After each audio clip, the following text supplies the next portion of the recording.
Hello everyone, welcome back to my channel Ravi sir physics.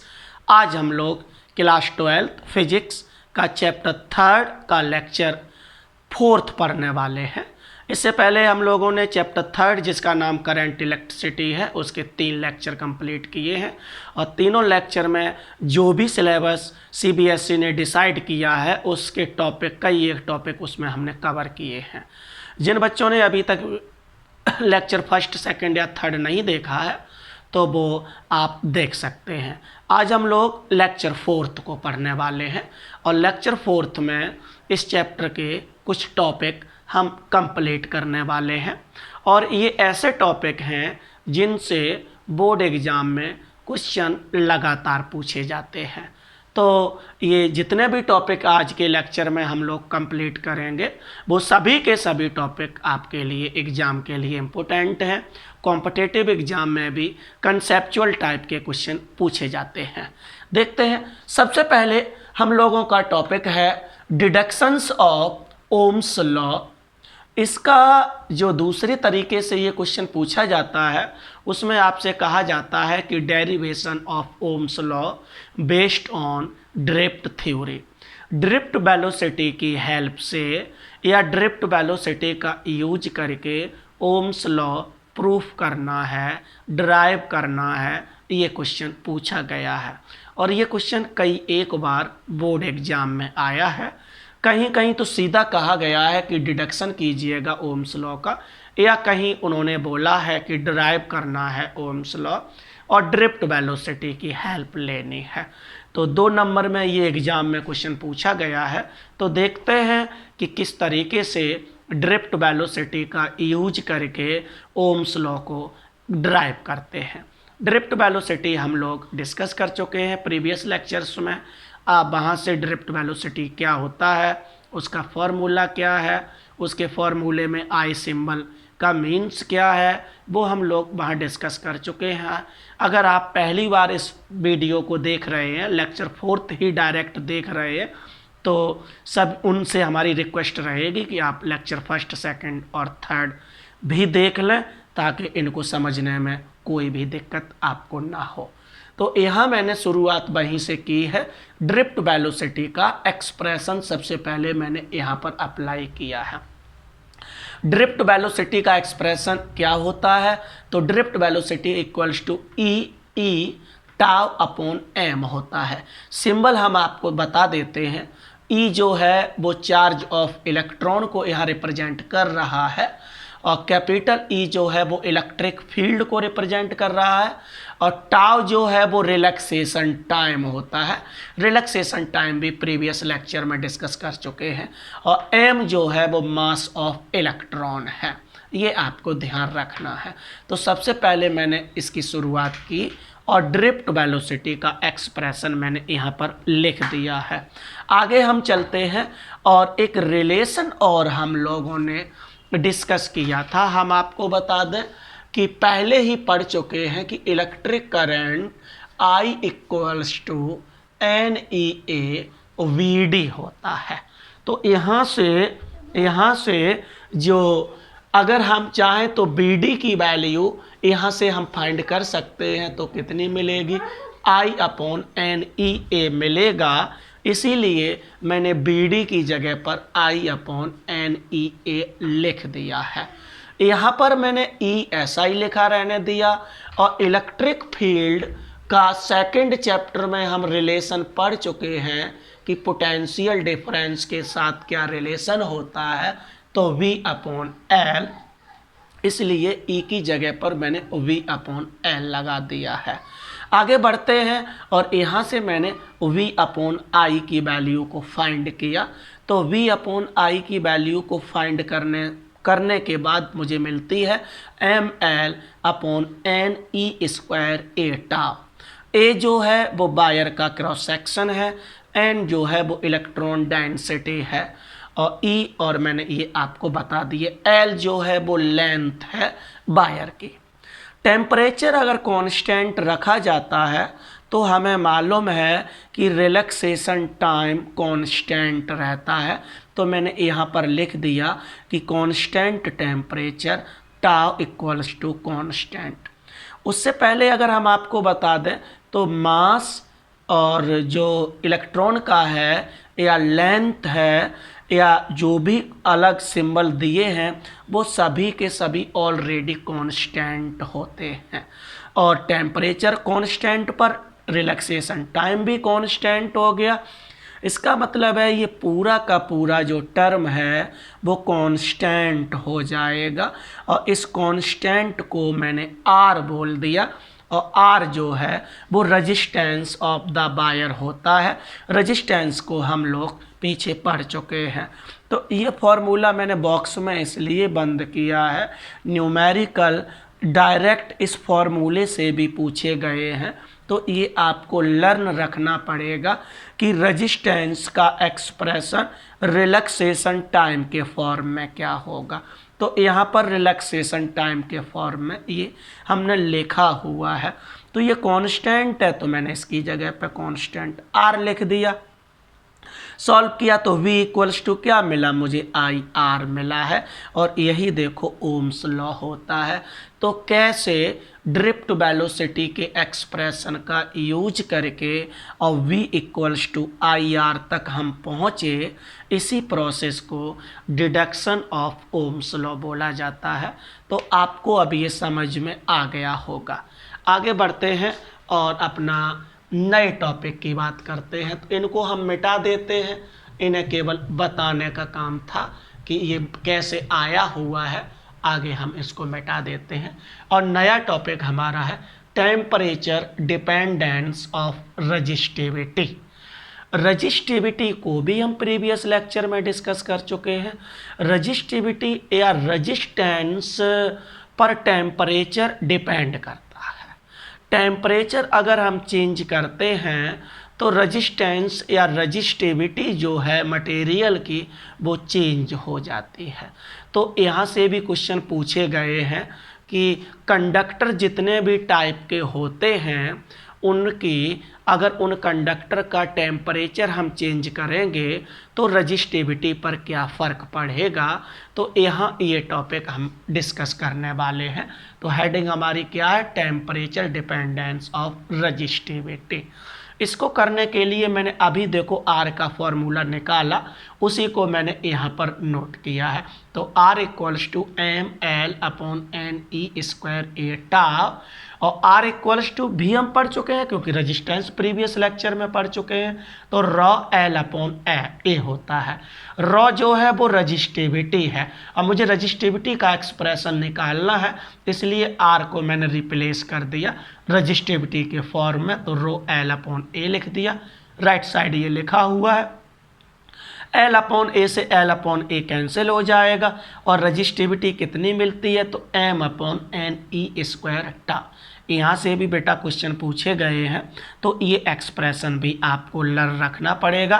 Resistivity जो है वो relaxation time में क्या रिलेशन होता है, तो यहाँ से पता चल रहा है कि रजिस्टिविटी रिलैक्सेशन टाइम के इनवर्सली प्रोपोर्शनल होती है। रिलैक्सेशन टाइम अगर चेंज होगा तो रजिस्टिविटी भी चेंज हो जाएगी। तो ये देखा गया कि जितने भी टाइप के कंडक्टर्स होते हैं सभी में टेम्परेचर के साथ रजिस्टिविटी का चेंज जो होता है वो अलग अलग तरीके से होता है। इसीलिए हर कंडक्टर के लिए रजिस्टिविटी और टेम्परेचर का रिलेशन अलग अलग एक्सप्लेन किया है मैंने। तो सबसे पहले हम ऐसे कंडक्टर की बात करते हैं। तो कंडक्टर मेटल्स होती हैं, मेटल्स जितनी भी हैं वो सब कंडक्टर्स होती हैं।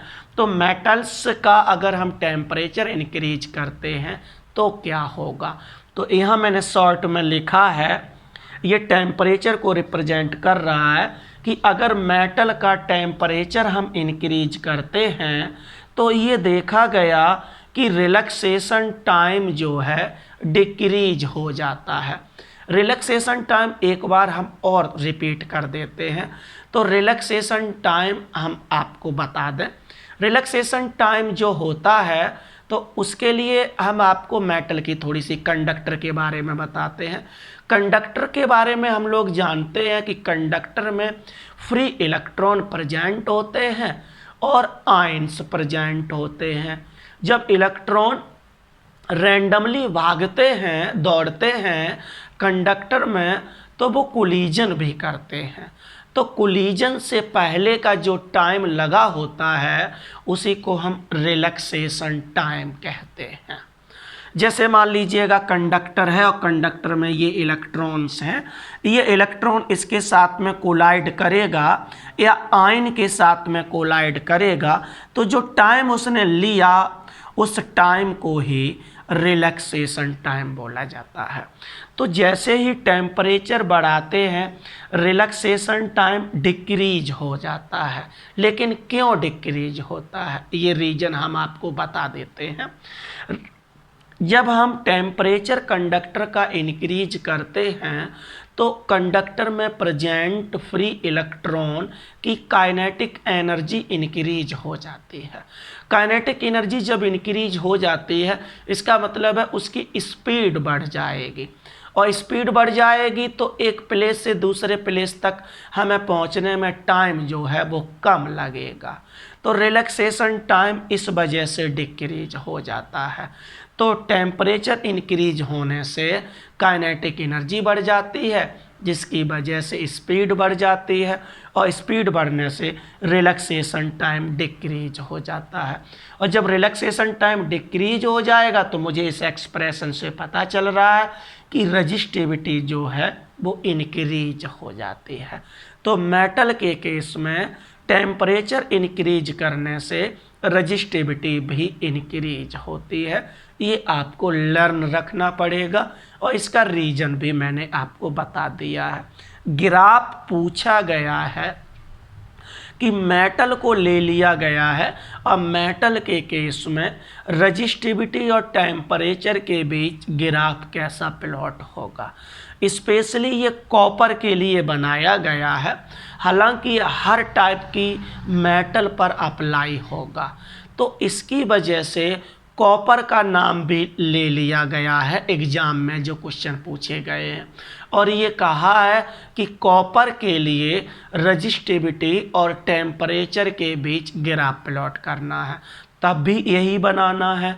मेटल और मेटल की बात किसी भी मेटल के केस में कहा गया हो तब भी यही ग्राफ बनाना है। तो रजिस्टिविटी और टेम्परेचर का ग्राफ ये देखो है, और यहाँ से इस तरीके से ये इंक्रीज होता है। ये मैथमेटिकली हम प्रूव भी कर सकते हैं कि ऐसा क्यों इंक्रीज हुआ। ये एक्सपोनेंशियली है, एक्सपोनेंशियली टेम्परेचर बढ़ाने से रजिस्टिविटी इंक्रीज होती है, लीनियरली नहीं होती है, एक्सपोनेंशियली होती है। लेकिन मुझे उस डेरिवेशन की ज़रूरत नहीं है, इसलिए हम यहाँ नहीं कर रहे हैं। आप इसी को देख करके बस इतना याद रखो कि टेम्परेचर के इंक्रीज होने से रजिस्टिविटी इंक्रीज होती है और एक्सपोनेंशियली रजिस्टिविटी इंक्रीज होती है।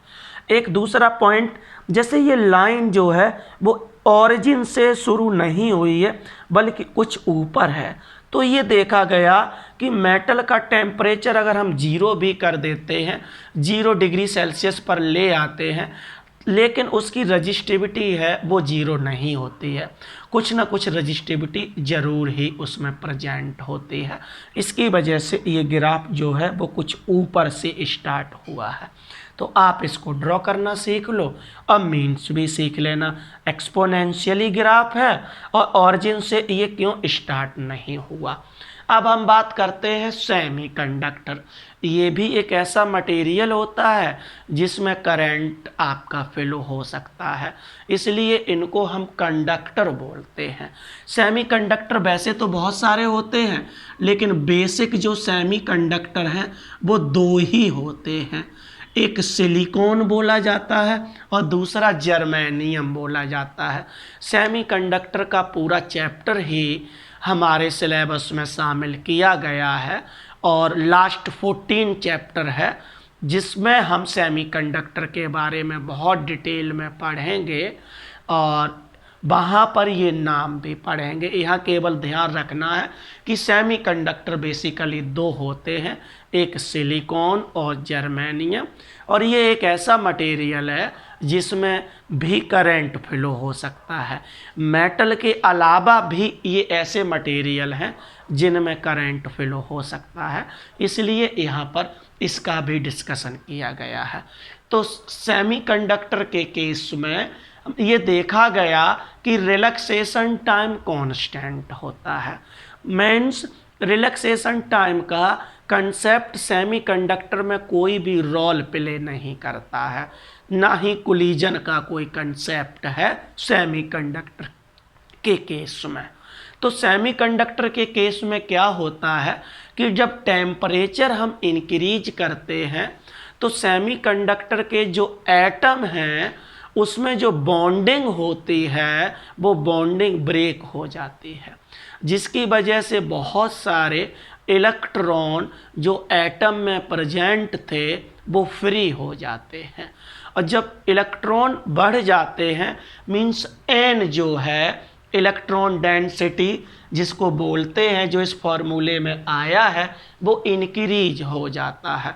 तो टेम्परेचर के इंक्रीज होने से आपका इलेक्ट्रॉन डेंसिटी इंक्रीज हो जाता है, और इस फॉर्मूले से अगर एन इंक्रीज होगा तो मुझे मालूम है रजिस्टिविटी डिक्रीज हो जाती है।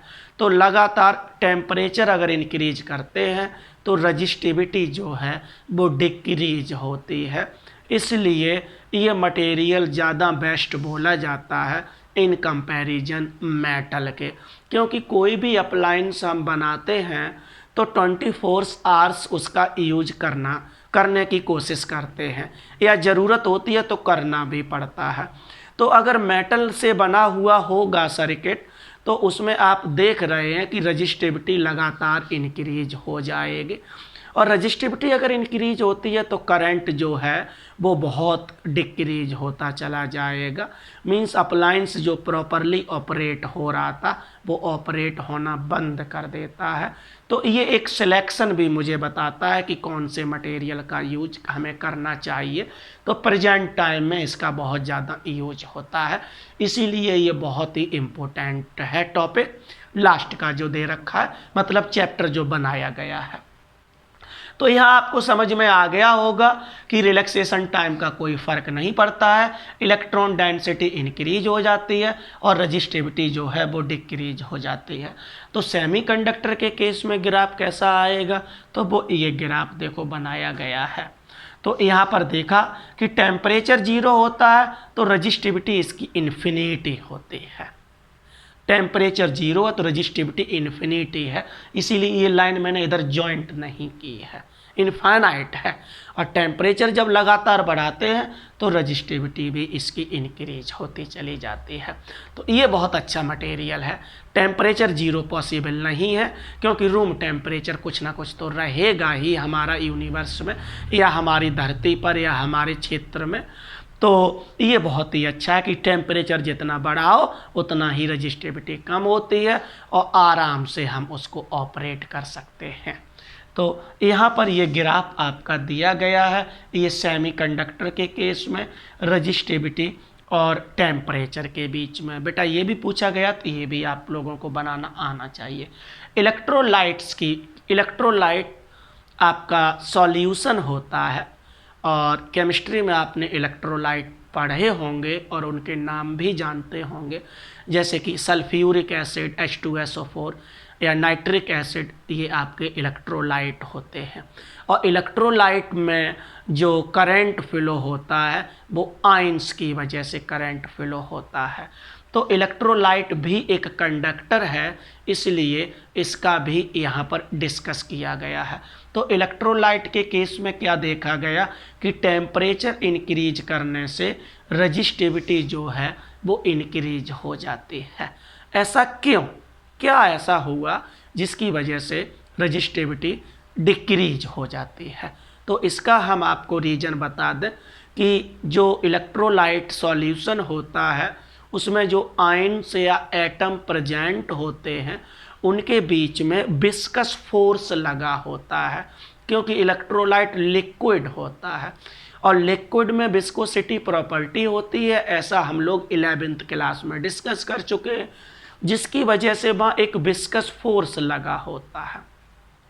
तो जब हम टेम्परेचर इंक्रीज करते हैं तो विस्कस फोर्स जो है वो डिक्रीज हो जाता है, विस्कस फोर्स डिक्रीज हो जाता है, जिसकी वजह से रजिस्टिविटी भी डिक्रीज हो जाती है। ये ध्यान रखना, विस्कस फोर्स वो फोर्स होता है जो हमेशा फ्लो का अपोज करता है, और रजिस्टिविटी भी वो प्रॉपर्टी होती है जो करंट का अपोज करती है। तो विस्कस फोर्स और रजिस्टिविटी एक से ही हैं बिल्कुल। तो जब टेम्परेचर इंक्रीज होने से विस्कस फोर्स डिक्रीज हुआ, इसका मतलब है रजिस्टिविटी भी डिक्रीज हो गई है। तो आप लोग चाहो तो इस बात को लिख लेना, मैंने यहाँ लिखा नहीं है, फिर भी आप चाहो तो इस तरीके से लिख सकते हैं कि विस्कस फोर्स जो है वो डिक्रीज हो जाता है, जिसकी वजह से रजिस्टिविटी भी डिक्रीज हो जाती है। तो ये टेम्परेचर का क्या फ़र्क पड़ता है रजिस्टिविटी पर, मेटल के केस में, सेमीकंडक्टर के केस में और इलेक्ट्रोलाइट के केस में, ये यहाँ पर आपको बताया गया है। इंसुलेटर से हमें कोई मतलब नहीं, क्योंकि हम कंडक्टर की बात कर रहे हैं। आगे बढ़ते हैं और एक फॉर्मूला मैंने यहाँ लिखा है, ये फॉर्मूले से रिलेटेड न्यूमेरिकल हैं आपके। टेम्परेचर जब हम इंक्रीज करते हैं तो रजिस्टिविटी या रेजिस्टेंस बदल जाता है, इंक्रीज हो जाता है। तो रेजिस्टेंस को कैसे फाइंड करोगे कि इंक्रीज हो करके क्या हो गया? तो जब T1 टेम्परेचर था मटेरियल का तो रेजिस्टेंस उसका R1 था। जब टेम्परेचर बढ़ा करके T2 कर दिया जाता है तो रेजिस्टेंस चेंज हो करके R2 हो जाता है। तो R2 और R1 में क्या रिलेशन है, तो वो यहाँ लिखा हुआ है कि R2 equals to R1 1 plus alpha T2 minus T1। इसका मतलब है rise in temperature. T2 minus T1 की वैल्यू जो आएगी वो राइज इन टेम्परेचर को रिप्रेजेंट करेगा, कितना टेम्परेचर हमने उसका इंक्रीज किया है। तो कुछ जगह कुछ बुकों में यहाँ डेल्टा T भी लिख दिया जाता है, ये आपको ध्यान रखना है। अल्फ़ा जो सिंबल है वो क्या रिप्रेजेंट कर रहा है, तो अल्फ़ा का नाम है टेम्परेचर कॉफिशिएंट, भी लिख सकते हैं, ऑफ ना भी लगा, टेम्परेचर कॉफिशिएंट ऑफ रेजिस्टेंस इसका नाम है, टेम्परेचर कॉफिशिएंट ऑफ रेजिस्टेंस। ये फॉर्मूला आया कहाँ से है? 11th क्लास का यूज किया गया है। 11th क्लास में हम लोग पढ़ चुके हैं थर्मल एक्सपेंशन।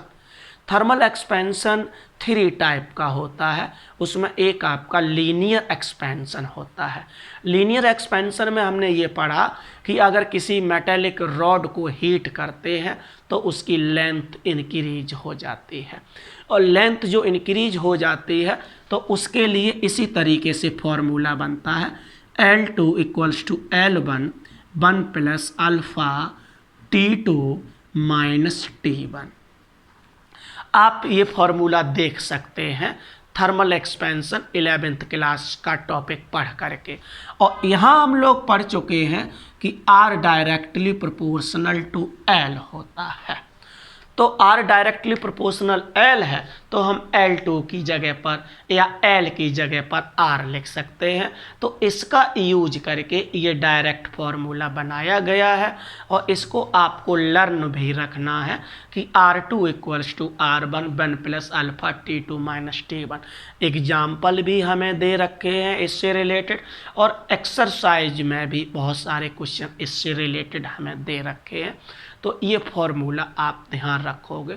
तो 2 टॉपिक हमने कंप्लीट किए हैं, एक डिडक्शन ऑफ ओम्स लॉ और टेम्परेचर जो है रजिस्टिविटी टेम्परेचर पर कैसे डिपेंड करती है, ये मैंने विद ग्राफ आपको बताया है।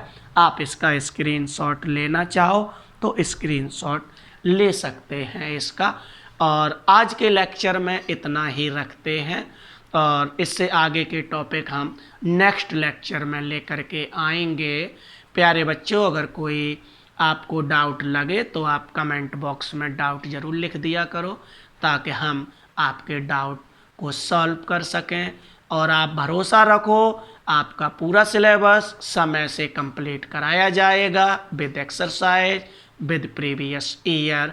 आप घर पर रहें, सुरक्षित रहें और वीडियो देख करके फिजिक्स के सिलेबस को कंप्लीट करते रहें।